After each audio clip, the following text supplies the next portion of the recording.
Jessica on the Another 71 Facebook page. So Jessica posted this in the previous podcast.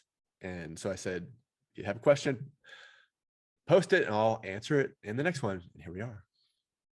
I know there's a whole thing going on how much to study. I don't remember, but you have a billion children and work. I have almost a billion children. I have 10 children. It feels like a billion at times. I have 2 young boys and work 45 plus hours every week. I struggle to find time to do anything between work, family, and sleep, driving and eating in there somewhere.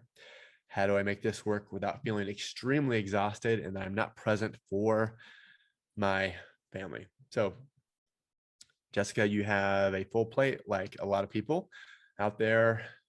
There's a lot of people out there with families, working full-time, little league, church commitments, etc., and trying to study on top of it. And so what I recommend and what I have is called the L plan. And it just so happens the first 3 letters of my last name, and it works out. It's early, lunch, late. So it's just, so first and foremost, you need to be studying 20 hours a week. So great, wonderful. How do you do that? Well, it's more manageable if you break it into early, lunch, and late. And so it's really a way to sneak in study time. So early, let's say you normally get up at 6 for work. So get up at 5. Now, it will take a week or 2 to adjust to this. You will hate life. You're going to have the coffee pot ready to go, because the second that you roll out of bed, you're going to not want to do that. You want to get back in bed. So gotta get out of bed, hit that button on the coffee pot, and go, go, go, go. Okay. So that's early, sneaking in an hour. And then an efficient way to sneak in some study time is during your commute. Let's say that you're one of these people that actually go back to these things called offices. Remember those? You have the Ninja Audio. So you're listening. So your commute's, let's say 30 minutes. Well, that's 30 minutes that you can study. And you just listen to the Ninja Audio to and from work.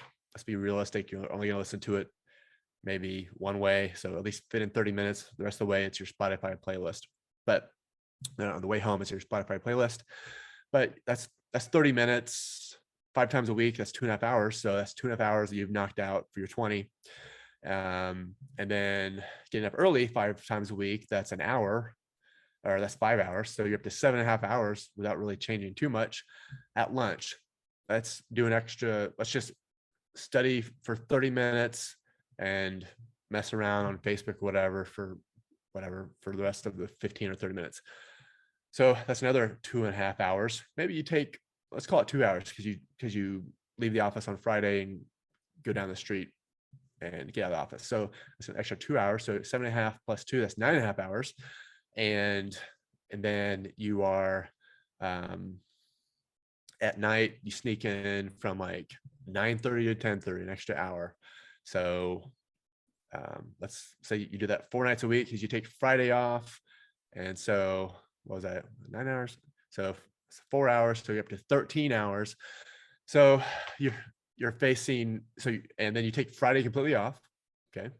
So date night, whatever, kids night, family night. And so that leaves 7 hours to hit on Saturday and Sunday. So you start studying from 7 to 11 a.m. on Saturday. It's 4 hours. Then on Sunday from 3 to 6.